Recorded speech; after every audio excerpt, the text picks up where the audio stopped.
ನಮ್ಮಲ್ಲಿಯೂ ಹಂಗಾಗ್ತಾ ಇದೆ. ನಮ್ಮ ಹಳ್ಳಿಗಳಲ್ಲಿ ಅಂಥದ್ದೊಂದು ಬರ್ತಾ ಇದೆ. ಡ್ರಗ್ಸ್ ಅನ್ನುವಂಥ ಜಾಲ ಇವತ್ತು ಅಲ್ಲಲ್ಲಿ ಪೊಲೀಸರು ಪತ್ತೆ ಹಚ್ಚಾಕತ್ತಾರ. ನಾನು ನಿಮಗೆ ಅದನ್ನೇ ಹೇಳೋದು, ನಮ್ಮ ಸಮಾಜದೊಳಗೆ ಅಪ್ಪವ್ರು ನಾವು ಏನಾದರೂ ಜೋಳಿಗೆ ಹಾಕೊಂಡು ಊರು ಅಡ್ಡಾಡುವಂತ ನೀವು ಯಾರು ನಮ್ಮನ್ನು ಕೇಳಿದ್ರಿ ಅಂದ್ರೆ ದಯವಿಟ್ಟು ಬೇಡ. ನೀವು ಊರು ಅಡ್ಡಾಡುವಂಥ ಬೇಡ. ಅದು ಯಾವ ಪ್ರಮೇಯಕ್ಕೆ ನೀವು ಒಳಗಾಗಬೇಡ್ರಿ. ಆದ್ರೆ ನಾವೇನು ಮಾಡೋಣ್ರಿ ಅಜ್ಜಾರ ಅಂತ ನೀವು ಕೇಳಿದ್ರಿ ಅಂದ್ರೆ ನಿಮ್ಮ ಓಣಿ ಒಳಗೆ ಸೂಕ್ಷ್ಮವಾಗಿ ನೋಡ್ರಿ. ಏನಾದರೂ ನಿಮ್ಗೆ ಅಂಥದ್ದೊಂದು ಕಾಣಿಸ್ತು ಅಂದ್ರೆ ಪೊಲೀಸರಿಗೆ ನೀವು ಇಂಟಿಮೇಟ್ ಮಾಡುವಂಥ ಒಂದು ಕೆಲಸ ಮಾಡಿದ್ರಿ ಅಂದ್ರೆ ದೇವರಿಗೆ 1000 ಪತ್ರಿ ಏರಿಸಿದಂತಹ ಪುಣ್ಯ ನಿಮಗೆ ಬರ್ತದೆ. ಯಾಕಂದ್ರೆ ಸಮಾಜ ಕೆಟ್ಟ ಹೊಂಟದ ಅಲ್ಲ. ಒಬ್ಬ ಯುವ ಸನ್ಯಾಸಿ ನೋಡ್ರಿ, ಜೋಳಿಗೆಯನ್ನು ಹಾಕಿಕೊಂಡು ನನ್ನ ಜೋಳಿಗೆ ಹಾಕ್ರಿ, ಮಠಕ್ಕೆ ಬರ್ರಿ, ಜೋಳಿಗೆಗೆ ಹಾಕ್ರಿ, ಗುಟ್ಕಾ ತಿಂದು ಮಟಕ ಆಡಿ ಮಠಕ್ಕೆ ಬರಲಾರ ಚಟಕ್ಕೆ ಬಿದ್ದು ಗೊಟ್ಟಕ್ಕಂದ್ರೆ ಟಿಕೆಟ್ ತೆಗಿಸಿ ಪಟಕ್ಕನ್ನ ಶಟದ್ ಬಿಡೋದು. ಗೊತ್ತಲ್ಲ ನಿಮಗೆ? ಏನು ಮಾಡಕತ್ತಾರ ಹುಡುಗರು? ಇದನ್ನ ಮಾಡಕತ್ತಾರ. ಇದಾಗಬಾರ್ದು ಅಂತ ಹೇಳಿ 38 ವರ್ಷ ವಯಸ್ಸಿನ ಸನ್ಯಾಸಿ ಒಬ್ಬರು ಹಾವೇರಿಯ ಹಳ್ಳಿಗಳನ್ನು ಸುತ್ತಿ ನಿಮ್ಮ ಮಕ್ಕಳನ್ನು ನನ್ನ ಜೋಳಿಗೆಗೆ ಹಾಕ್ರಿ. ನನಗೆ ಭಾಳ ಖುಷಿ ಅನ್ನಿಸ್ತದೆ, ಹೃದಯ ತುಂಬಿ ಬರ್ತದೆ. ಯುವ ಸನ್ಯಾಸಿ ಒಬ್ಬರು ನನ್ನ ಜೋಳಿಗೆ ಒಳಗೆ ನಿಮ್ಮ ಮಕ್ಕಳನ್ನು ಹಾಕ್ರಿ, ಬಡವರು ಯಾರ್ಯಾರದ್ರೆ ನನ್ನ ಜೋಳಿಗೆ ಒಳಗೆ ಹಾಕ್ರಿ ಅಂತ ತಿಳ್ಕೊಂಡು ತಮ್ಮ ಮಠದ ಮೂಲಕ ಎಲ್ಲ ಭಕ್ತರು ನಿಮಗೆ ನಾವು ಬೆಳ್ಳಿಯ ತುಲಾಭಾರವನ್ನು ಮಾಡ್ತೀವ್ರಿ ಅಪ್ಪವ್ರ ಅಂದ್ರೆ ಒಂದು ಗುಂಜಿನೂ ಬೇಡ ಸ್ವಾಮಿ, ನಾನು ಭಕ್ತರಿಗಾಗಿನೇ ಅರ್ಪಣೆ ಮಾಡ್ತೀನಿ ಅಂತ ಹೇಳಿ ಟೊಂಕ ಕಟ್ಟಿ ನಿಂತ್ಕೊಂಡಾರಲ್ಲ ಸದಾಶಿವ ಸ್ವಾಮಿಗಳಿಗೆ ನಾವು ಏನು ಹೇಳೋಣ ಹೇಳಿ ನೋಡೋಣ. ಏನು ಅವರಿಗೆ ಸಮರ್ಪಿಸೋಣ ಹೇಳಿ? ಜೋಳಿಗೆ ಹಾಕ್ಕೊಂಡು ನಿಮ್ಮ ಮನೆಯೊಳಗಿರುವಂಥ ಬಡ ಮಕ್ಕಳು, ನಿರ್ಗತಿಕ ಮಕ್ಕಳು, ಅಬಲರು, ಅನಾಥರು, ದರಿದ್ರರು ಯಾರ್ಯಾರದಾರಲ್ಲ ನನ್ನ ಜೋಳಿಗೆಗೆ ಹಾಕ್ರಿ. ನಾನು ಅವರಿಗೆ ಶಿಕ್ಷಣವನ್ನು ಕೊಡ್ತೀನಿ. 2000 ಮಕ್ಕಳಿಗೆ ಶುಚಿರುಚಿಯಾಗಿರುವಂಥ ಪ್ರಸಾದವನ್ನು ನೀಡಬೇಕು, ಸುಸಜ್ಜಿತವಾಗಿರುವಂಥ ಒಂದು ಕಟ್ಟಡವನ್ನು ಕಟ್ಟಬೇಕು ಅಂತ ಹೇಳಿ ಜೋಳಿಗೆ ಹಾಕ್ಕೊಂಡು ಅಜ್ಜಾರು ಎಲ್ಲ ಕಡೆ ಅಡ್ಡಾಡಕತ್ತಾರಲ್ಲ. ಇದಕ್ಕಿಂತನೂ ಭಾಗ್ಯ ಇನ್ನೇನದ ಹೇಳ್ರಿ? ನಾನು ನಿಮ್ಮನ್ನು ಪ್ರಶ್ನೆ ಕೇಳ್ತೀನಿ, ಇದಕ್ಕಿಂತ ಭಾಗ್ಯ ಏನದ? ಒಬ್ಬ ಸ್ವಾಮಿಗಳು ಮನಸ್ಸು ಮಾಡಿದರು ಅಂದರೆ ಏನಾಗ್ತದೆ ಅನ್ನೋದಕ್ಕೆ ಈ ಮಠಾನೇ ಒಂದು ಸಾಕ್ಷಿ. ಒಬ್ಬ ಗುರುಗಳು, ಯೋಗ್ಯವಾದ ಗುರುಗಳು, ಸಮಾಜಪರ ಚಿಂತನೆಯನ್ನು ಇಟ್ಟುಕೊಂಡಿರುವಂಥ ಗುರುಗಳು ಮನಸ್ಸು ಮಾಡಿದರು ಅಂದರೆ ಒಂದು ಕ್ರಾಂತಿಯನ್ನೇ ಮಾಡಬಹುದು ಅನ್ನುವುದಕ್ಕೆ ಹಾವೇರಿಯ ಸದಾಶಿವ ಸ್ವಾಮಿಗಳೇ ಒಂದು ನಿದರ್ಶನ ಅಂತ ನಾವು ತಿಳ್ಕೋಬೇಕು. ಎಂಥ ಸ್ವಭಾವ, ಎಂಥ ವ್ಯವಸ್ಥೆ! ಅದು ಹೃದಯದ ತುಂಬೆಲ್ಲ ಪ್ರೀತಿಯನ್ನು ತುಂಬಿಕೊಂಡಾರಲ್ಲ ಅಪ್ಪವರು. ಅವರಿಗೆ ಹೃದಯದ ತುಂಬೆಲ್ಲ ಪ್ರೀತಿ ಐತೆ ಅನ್ನೋ ಕಾರಣಕ್ಕಾಗಿಯೇ ಅಡ್ಡಾಡಕತ್ತಾರಲ್ಲ. ಇದನ್ನೊಂದು ನೆವ. ಇದು ಯಾವುದು ನೆವ? 75ನೇ ವರ್ಷದ ಅಮೃತ ಮಹೋತ್ಸವ, ಏನು ಪ್ರಸಾದ ನಿಲಯದ ಅಮೃತ ಮಹೋತ್ಸವ ಐತಿ. 50ನೇ ವರ್ಷದ ಸುವರ್ಣ ಮಹೋತ್ಸವ ಶಿಕ್ಷಣ ಸಂಸ್ಥೆದು, ಹಳೆ ವಿದ್ಯಾರ್ಥಿಗಳ ಸಂಘದ ರಜತೋತ್ಸವ, ಗುರುವಂದನ ಕಾರ್ಯಕ್ರಮ. ಇದು ನೆಪಾರಿ. ಇದು ಅವ್ರ ಮುಖ್ಯ ಉದ್ದೇಶ ಏನು? ಒಳ್ಳೇದು ಮಾಡಬೇಕು. ಒಳ್ಳೆಯ ಪ್ರವಚನ ಕಾರ್ಯಕ್ರಮ, ಒಳ್ಳೆಯ ಸಂಗೀತ ಕಾರ್ಯಕ್ರಮ, ನಾಡಿನ ಹಲವಾರು ಕವಿ ಕಲಾವಿದರನ್ನು, ಶಾಸ್ತ್ರ ಕೋವಿದರನ್ನು, ರಾಜಕೀಯ ನೇತಾರರನ್ನು, ಮಹಾಸ್ವಾಮಿಗಳನ್ನು, ಜಗದ್ಗುರುಗಳನ್ನು ಬರಮಾಡಿಕೊಂಡು ಅವರಿಗೆ ಗೌರವ ಸಮರ್ಪಣೆಯನ್ನು ಮಾಡಿ ನಮ್ಮ ಮಠದ ಭಕ್ತರು ಹಿಂಗದಾರು ನೋಡ್ರಿ ಅಂತ ತಿಳ್ಕೊಂಡು ಇಡೀ ಕನ್ನಡ ನಾಡ ತುಂಬೆಲ್ಲ ಒಂದು ಸಂದೇಶವನ್ನು ಕೊಡಕತ್ತಾರಲ್ಲ. ಇದಕ್ಕಿಂತನೂ ದೊಡ್ಡ ಭಾಗ್ಯ ಇನ್ನೇನದ ಹೇಳ್ರಿ? ಇದಕ್ಕಿಂತನೂ ದೊಡ್ಡದು ಏನದ ಹೇಳ್ರಿ? ಅಂಥ ಅದ್ಭುತವಾದ ಕಾರ್ಯ ನೀವೆಲ್ಲ ಕೈ ಜೋಡ್ಸಾಕತ್ತೀರಿ. ಅದು ಬಹಳ ಅದ್ಭುತ. ನೀವೆಲ್ಲರೂ ಅವ್ರಿಗೆ ಅಪ್ಪವ್ರ ನಿಮ್ಮ ಹಿಂದೆ ನಾವು ಇರ್ತೀವ್ರಿ, ನಿಮ್ಮ ಜೊತೆಗೆ ನಾವು ಇರ್ತೀವ್ರಿ ಅಂತ ತಿಳ್ಕೊಂಡು ನೀವೆಲ್ಲರೂ ಅವ್ರು ಬೆನ್ನು ಹತ್ತಿರಲ್ಲ. ಅದಕ್ಕೆ ನೀವೆಲ್ಲರೂ ಪುಣ್ಯಾತ್ಮರು. ಒಳ್ಳೆಯವ್ರು ಬೆನ್ನು ಹತ್ತೋದು ಭಾಳ ಮುಖ್ಯ ರೀ. ಎಂತಿಂಥವ್ರು ಬೆನ್ನು ಹತ್ತುವಂಗಿಲ್ಲ, ಒಳ್ಳೆಯವ್ರು ಬೆನ್ನು ಹತ್ತಬೇಕು. ಯಾರ್ಯಾರ್ದಾರೆ ಬೆನ್ನು ಹತ್ತಿ ಬಿಟ್ರಿ ಅಂದ್ರೆ ಕೆಟ್ಟ ಹೋಗಿಬಿಡ್ತೀರಿ. ಒಳ್ಳೆಯವ್ರು ಬೆನ್ನು ಹತ್ತಿ ಬಿಟ್ರಿ ಅಂದ್ರೆ ಬದುಕು ಬಂಗಾರ ಆಗಿಬಿಡ್ತದೆ. ಒಳ್ಳೆಯವರ ಬೆನ್ನನ್ನು ಹತ್ತಬೇಕು, ಅವ್ರ ಮಾರ್ಗದರ್ಶನದೊಳಗೆ ಹೋಗಬೇಕು. ಅವ್ರದ್ದು ಮುಖ್ಯವಾಗಿರುವಂಥ ಉದ್ದೇಶ ಏನು ಅಂದರೆ ಒಳ್ಳೇದಾಗಬೇಕು. ಹಿಂದೆ ಅಪ್ಪವ್ರದ್ದೆಲ್ಲ ಬಂಗಾರದ ತುಲಾಭಾರ ಮಾಡಿದಿರಲ್ಲ, ಆಶ್ಚರ್ಯ ಆಗ್ತೈತಿ. ಅದು ಈಗ ಆಶ್ಚರ್ಯ ಆಗತ್ತೈತಿ ನಮಗೆ.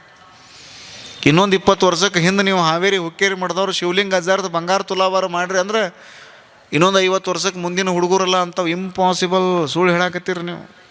ಯಾಕಂದ್ರೆ ಒಂದು ತೊಲೆ ಬಂಗಾರ ಅವಾಗ 20 ಲಕ್ಷ ರೂಪಾಯಿ ಆಗಿರ್ತೈತೆ ರೀ. ಎಷ್ಟಾಗಿರ್ತದೆ? 20 ಲಕ್ಷ ಆಗಿರ್ತದೆ. ಬರೀ ಬಂಗಾರ ತೊಗೊಳಕತ್ರಿ ಎಲ್ಲರೂ. ಅದರದ್ದು ಉತ್ಪಾದನೆ ಕಡಿಮೆ ಆಗೈತಿ, ತೊಗೊಳ್ಳೋದು ಹೆಚ್ಚಾಗೈತಿ. ಎಲ್ಲ ಕಡೆಯಿಂದ ಬಂಗಾರ ತರಿಸಿ ನಮ್ಮ ರೊಕ್ಕ ರೂಪಾಯಿ ಮೌಲ್ಯ ಕಡಿಮೆ ಆಗಕತ್ತದ. ಎಲ್ಲರೂ ಬಂಗಾರದ ಮೇಲೆ ಇನ್ವೆಸ್ಟ್ಮೆಂಟ್ ಮಾಡೋದು. ಹೀಗೆ ಒಂದು ಸಂದರ್ಭದೊಳಗೆ ಒಬ್ಬರು ಸ್ವಾಮಿಗಳದ್ದು ಬಂಗಾರದೊಳಗೆ ತುಲಾಭಾರ ಮಾಡೀವಿ ಅಂತ ತಿಳ್ಕೊಂಡು ಈ ಕಾರ್ಯಕ್ರಮದ ಇತಿಹಾಸವನ್ನು ಯಾರಾದರೂ ಬರೆದಿಟ್ಟಿರ್ತಾರಲ್ಲ, ಪುಸ್ತಕದೊಳಗೆ ಬರೆದಿಟ್ಟಿವಿ. 50 ವರ್ಷ ಆದಮೇಲೆ ಇನ್ನು 2075 ಸಂದರ್ಭದೊಳಗೆ ಯಾರು ಓದಿರೋದ್ರೆ ಸುಳ್ಳು ಹೇಳಕತ್ತೀರಿ ನೀವು ಅಂತಾರೆ ಅವರು. ಆದರೆ ಅದು ಖರೆ ಖರೆ ಅದ. ಒಬ್ಬರು ಸ್ವಾಮಿಗಳು ತೂಕಾಣ ತೂಕ ನಾವು ಬಂಗಾರದಿಂದ ತುಲಾಭಾರ ಕಾರ್ಯಕ್ರಮವನ್ನು ಮಾಡೀವಿ ಅಂತ ತಿಳ್ಕೊಂಡು ಹಾವೇರಿ ಹುಕ್ಕೇರಿ ಮಠದ ಭಕ್ತರು ನೀವು ಖರೆ ಅಂತೀರಿ, ಖರೆ ಅಂತೀರಿ. ಆ ಬಂಗಾರ ಏನು ಮಾಡಿದರು? ಶಿಕ್ಷಣ ಸಂಸ್ಥೆಗಳನ್ನು ಕಟ್ಟಬೇಕು ಅಂತ ಹೇಳಿ 47 ಎಕರೆ ಜಮೀನನ್ನು ಕೊಂಡುಕೊಂಡ್ರು. ಈಗ ಜಾಗ ಅದ. ಈಗ ಅಪ್ಪವರು ರಜತ ತುಲಾಭಾರ ಕಾರ್ಯಕ್ರಮ ಮಾಡುವಂಗಿಲ್ಲ ಅಂತ ಹೇಳಿದರು. ನಾವು ಮಾಡ್ತೀವ್ರಿ ಅಪ್ಪವ್ರ ಅಂತ ಭಕ್ತರು ಅಂದರು. ಹಾಗಾದ್ರೆ ಮಾಡೋದಾದ್ರೆ ಒಂದು ಗುಂಜಿನೂ ನನಗೆ ಬೇಕಾಗಿಲ್ಲ, ಅದರ ಸಂಪೂರ್ಣ ಏನು ಬಂದಿರ್ತದಲ್ಲ ಬೆಳ್ಳಿ ಅದನ್ನು ನಾವು ವ್ಯಯ ಮಾಡಿ ಮಕ್ಕಳಿಗಾಗಿ, ಬಡ ಮಕ್ಕಳಿಗಾಗಿ, ದೀನರ ಮಕ್ಕಳಿಗಾಗಿ, ನಿರ್ಗತಿಕರ ಮಕ್ಕಳಿಗಾಗಿ, ಕಸ ಹೊಡೆಯುವಂತಹ ಏನು ಈ ಪೌರ ಕಾರ್ಮಿಕರು ಇರ್ತಾರಲ್ಲ ಅಂಥವರ ಮಕ್ಕಳಿಗಾಗಿ ನಾನು ಒಂದು ಪ್ರಸಾದ ನಿಲಯವನ್ನು ಕಟ್ತೀನಿ ಅಂತ ತಿಳ್ಕೊಂಡು ಸ್ವಾಮಿಗಳು ಸಂಕಲ್ಪ ಮಾಡ್ಯಾರಲ್ಲ, ಅದಕ್ಕೆ ನಾವು ಜೋರಾಗಿ ಚಪ್ಪಾಳಿ ತಟ್ಟಿ ಸದಾಶಿವ ಸ್ವಾಮಿಗಳಿಗೆ ನಾವು ಗೌರವವನ್ನು ಸಲ್ಲಿಸಬೇಕು. ನಿಮ್ಮ ಒಳ್ಳೆಯ ಕೆಲಸ ಮಾತ್ರ ನಿಮ್ಮನ್ನು ಕೈ ಹಿಡಿತದೆ, ಬೇರೆ ಏನೂ ಕೈ ಹಿಡಿಯಂಗಿಲ್ಲ. ಒಳ್ಳೆಯ ಕಾರ್ಯಗಳು ಮಾತ್ರ ನಿಮ್ಮ ಜೊತೆಗೆ ಬರ್ತಾವ, ಕರ್ಮ ಮಾತ್ರ ನಿಮ್ಮ ಜೊತೆಗೆ ಬರ್ತದೆ, ಧರ್ಮ ಮಾತ್ರ ನಿಮ್ಮ ಜೊತೆಗೆ ಬರ್ತದೆ, ಬೇರೆ ಯಾವುದೂ ಬರೋಂಗಿಲ್ಲ. ನೀವೇನು ಗಳಿಸಿಟ್ಟಿರಲ್ಲ ಅದು ಯಾವುದೂ ನಿಮ್ಮ ಜೊತೆಗೆ ಬರೋಂಗಿಲ್ಲ, ಬರೋಕ್ಕೆ ಸಾಧ್ಯನೇ ಇಲ್ಲ. ಹಂಗೇನಾದರೂ ಗಳಿಸಿಟ್ಟಿದ್ದು ನಮ್ಮ ಜೊತೆಗೆ ಬರ್ತಿತ್ತು ಅಂದ್ರೆ ಇಲ್ಲಿ ಏನೂ ಉಳ್ಸತ್ತಿರ್ಲಿಲ್ಲ ರೀ, ಎಲ್ಲ ತೊಗೊಂಡು ಹೋಗಿಬಿಡ್ತಿದ್ರು, ಎಲ್ಲನೂ ತೊಗೊಂಡು ಹೋಗಿಬಿಡ್ತಿದ್ರು, ಏನೂ ಒಯ್ಯಂಗಿಲ್ಲ. ಬರುವಾಗೂ ಹಂಗೆ, ಹೋಗುವಾಗೂ ಹಂಗೆ. ಬಂದು ಹೋಗುವುದರ ಮಧ್ಯೆ ಇರುವಂಥ ಬದುಕು ಹೆಂಗೆ ಆಗಬಾರ್ದು, ಚಲೋ ಆಗಬೇಕಲ್ಲ. ಕಡ್ಕೊಳ್ಳೋ ಮಡಿವಾಳಪ್ಪ ಅಂತಾರ, ಎಷ್ಟು ಚಂದ ಕಟ್ಟಿದಿ ಮಾಳಿಗಿ ನಿನಗೆ ಹೋಗುವುದು ಬಂತಲ್ಲೋ ನಾಳಿಗಿ, ಅಂದು ಹೊಲಿಶಾರ ನಿನಗೆ 3 ಮೂಲಿಯುಳ್ಳ ಜೋಳಿಗಿ, ಅಲ್ಲಿಟ್ಟು ಬಂದು ಉಂಡಾರೋ ಹೋಳಿಗಿ. ದ್ರವ್ಯ ಗಳಿಸಿದಿ ಬಂಡಿಗೆ ಬಂಡಿ, ಒಂದೂ ದಿನ ಉಣಲಿಲ್ಲೋ ಮೆಣಸಿನ ಹಿಂಡಿ, ಸಾಯೋ ತನಕ ಬರೀ ಸಪ್ಪನ ಅಂಬಲಿ ಉಂಡಿ, ಸತ್ತ ಮೇಲೆ ಹೇರ್ತಾರೋ ನಿನ್ನ ತಲೆ ಮೇಲೆ ಹೆಂಡಿ. ಕಡ್ಕೊಳ್ಳೋ ಮಡಿವಾಳಪ್ಪ. ಅಪ್ಪಿ ತಪ್ಪಿ ನಾವು ಸಾತ್ತೀವಂದ್ರೆ ಇದ್ರಾಗ ಒಂದಿಷ್ಟು ಆಸ್ತಿ ಅದು ಮಾಡಿ ಇಟ್ಟಿದ್ರಿ ಅಂದ್ರೆ ನಿಮ್ಮದು ಪುಣ್ಯತಿಥಿ ಅಂತ ಮಾಡ್ತಾರೆ. ಏನೋ ಒಂದಿಷ್ಟು ಆಸ್ತಿ ಅದು ಮಾಡಿ ಇಟ್ಟಿದ್ರಿ ಅಂದ್ರೆ ಅದು ಯಾವುದೂ ಇರಲಿಲ್ಲ ಅಂದ್ರೆ ಎಂದೋ ಹೋಗ್ಬೇಕಾಗಿತ್ತು ರೀ ಹುಳ, ಭಾಳ ದಿನ ಹಂಗೆ ಹೋತ್ರಿ ಅದು ಅಂತಾರೆ. ಮಂದಿಯ ಒಳಗೆ ಚೆಂದಾಗಿ ಇರಬೇಕು ನಂದಿಯ ಶಿವನ ದಯದಿಂದ, ನಂದಿಯ ಶಿವನ ದಯದಿಂದ ಹೋಗುವಾಗ ಮಂದಿಯ ಬಾಯಾಗ ಇರಬೇಕು. ಕನ್ನಡದ ತಾಯಿ ಹಾಡ ಹಾಡ್ತಾಳೆ. ಒಳ್ಳೇದು ಮಾಡಿದ್ರಿ ಅಂದರೆ ನಿಮ್ಮದು ಒಂದು ಫೋಟೋ ಫ್ರೇಮ, ವಾಸನೆ ಬರಲಾರ್ದು 2 ಊದಿನ ಕಡ್ಡಿ, ಬೆಳಗೋದೈತಿ, ನಿಮಗೆ ಬೇಕಾದ್ದನ್ನು ಮಾಡೋದೈತಿ, ಹಿಂಗೆ ಎಡಿ ಹಿಡಿದೈತಿ ತಾವ ಹೊಡಿದೈತಿ, ಎಡಿ ಹಿಡಿದೈತಿ ತಾವ ಹೊಡಿದೈತಿ. Who will cry when you die, ನೀನು ಸತ್ತರೆ ಅಳುವವರು ಯಾರು? ನೀವು ರಾತ್ರಿ ಮಲಗ್ತಿರಲ್ಲ ಇವತ್ತು, ಹೋಗಿ ಮಲಗುವಾಗ ಹೌದಲ್ಲ ಅಪ್ಪವ್ರು ಹೇಳಿದ ಕರೆ ಅದ, ನಾನು ಸತ್ತರೆ ಅಳುವವರು ಯಾರು? ಯಾರು? ಪ್ರಶ್ನೆ ಕೇಳ್ರಿ. ನೀವು ಚಲೋ ಮಾಡಿದ್ರಿ ಅಂದರೆ ಒಂದಿಷ್ಟು ಮಂದಿ ನಿಮ್ಮನ್ನ ಭಾಳ ಚಲೋ ಇದ್ರಿ, ಹಂಗೆ ಆಗಬಾರ್ದಾಗಿತ್ತು ರೀ ಅಂತಾರೆ.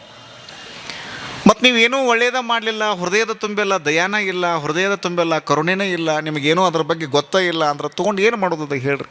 ಅಂಥವ್ರ ಬದುಕು ಏನು ಮಾಡೋದದ ಹೇಳ್ರಿ? ಶರಣರು ಅಂತಾರಲ್ಲ, ಸಗನಕ್ಕೆ ಸಾಸಿರ ಹುಳ ಹುಟ್ಟವೇ ದೇವ. ಸಗಣಿಯೊಳಗೆ ಸಾವಿರ ಹುಳಗಳು ಇರ್ತಾವ, ಅಂಥ ಬದುಕನ್ನು ನಮ್ಮದು ಅಲ್ಲ. ನಮ್ಮ ಬದುಕು ಹೆಂಗಾಗಬೇಕು ಅಂದ್ರೆ ಬಂಗಾರದಂತೆ ಮೌಲ್ಯಯುತವಾಗಿರುವಂತಹ ಬದುಕನ್ನು ನಾವು ಬದುಕಬೇಕು. ಹಾವೇರಿಯ ಪರಮ ಪೂಜ್ಯರು ಶಿವಲಿಂಗ ಮಹಾಸ್ವಾಮಿಗಳವರು, ಶಿವಬಸವ ಮಹಾಸ್ವಾಮಿಗಳವರು, ಸದಾಶಿವ ಸ್ವಾಮಿಗಳು, ಶಿವತ್ರಯರ್ರಿ ಇವರೆಲ್ಲರೂ ನೋಡ್ರಿ. ಮೊದಲು ಶಿವಬಸವ, ಅಲ್ಲಿ ಶಿವ ಐತಿ, ಶಿವಲಿಂಗ ಅಲ್ಲಿ ಶಿವ ಐತಿ, ಸದಾಶಿವ ಇಲ್ಲೂ ಶಿವ ಐತಿ, 3 ಮಂದಿ ಶಿವತ್ರಯರು. ಎಲ್ಲ ಕಡೆಗೂ ಶಿವಮಯ. ಯಾಕೆ ಶಿವ ಅದ ಹೇಳ್ರಿ? ಮಂಗಲಕಾರಿ, ದುರಿತ ವಿಹಾರಿ, ಮಂಗಲಕಾರಿ ಅವರು.